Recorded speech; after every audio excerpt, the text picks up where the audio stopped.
వాల్మీకి పార్థసారథి గారు. నమస్కారం సార్. ఇక్కడ వన్ మినిట్, ఇక్కడ నేను ముగ్గురు నలుగురిని పిలుస్తా. ఏమిటంటే ఆన్సర్ ఈస్ వెరీ క్లియర్. మీ ఊరి పేర్లు చెప్పుకుంటమే ఇక్కడ ఉంటుంది. సో అందుకని బీ వెరీ బ్రీఫ్. ప్రశ్నలే వేస్తా, నేను ఓన్లీ ప్రశ్నలే వేస్తాను అధ్యక్ష. ఇప్పుడు ఆంధ్రప్రదేశ్ పునర్విభజన చట్టం మనకు 2 ప్రొవిజన్స్ ఇస్తుంది అధ్యక్ష. అది నిజమా కాదా చెప్పాలి మంత్రి గారు. ఒకటి సెక్షన్ 46/2, 46/3లో ఏమవుతుంటే అత్యంత వెనుకబడినటువంటి జిల్లాలు కర్నూలు, అనంతపూర్, చిత్తూరు, కడప, శ్రీకాకుళం, విజయనగరం, విశాఖపట్నం, ప్రకాశం జిల్లాలకి 50 కోట్ల రూపాయలు సంవత్సరానికి చెప్పిన 350 కోట్ల రూపాయలు ప్రతి సంవత్సరము కూడా కేంద్ర ప్రభుత్వం విడుదల చేస్తా వచ్చింది. నిజమా కాదా అని చెప్పాలి అధ్యక్ష.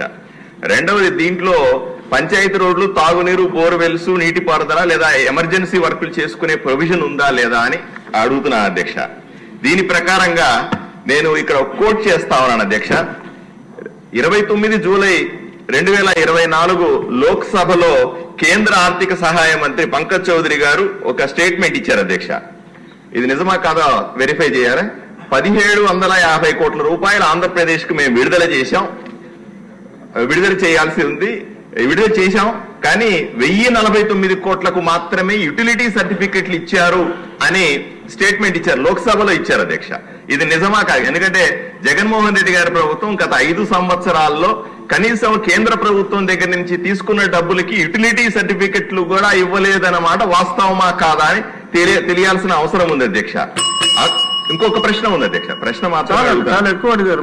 లేదు, రెండవ ప్రొవిజన్ లో ఇంకో ప్రొవిజన్ అధ్యక్ష. సెక్షన్ 94 ఇండస్ట్రీ ఒకే దీంట్లో ప్రశ్న అడుగుతున్నా అధ్యక్ష. దాంట్లో మీరు లేదు సార్, ఒక ప్రశ్న మాత్రమే అడుగుతాను అధ్యక్ష.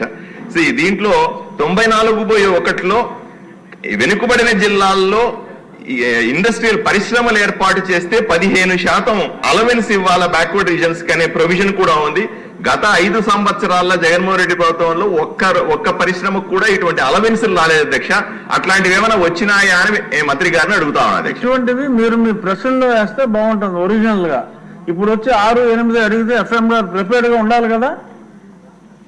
సరే, బోనేల విజయచంద్ర గారు. మంత్రి గారు అన్ని ఒకేసారి మీరు నోట్ చేసుకుంటే బెటర్ సార్. నమస్కారం అధ్యక్ష. మాది కూడా బ్యాక్వర్డ్ డిస్ట్రిక్ట్స్ నుంచే పార్వతీపురం, మన్యం జిల్లా.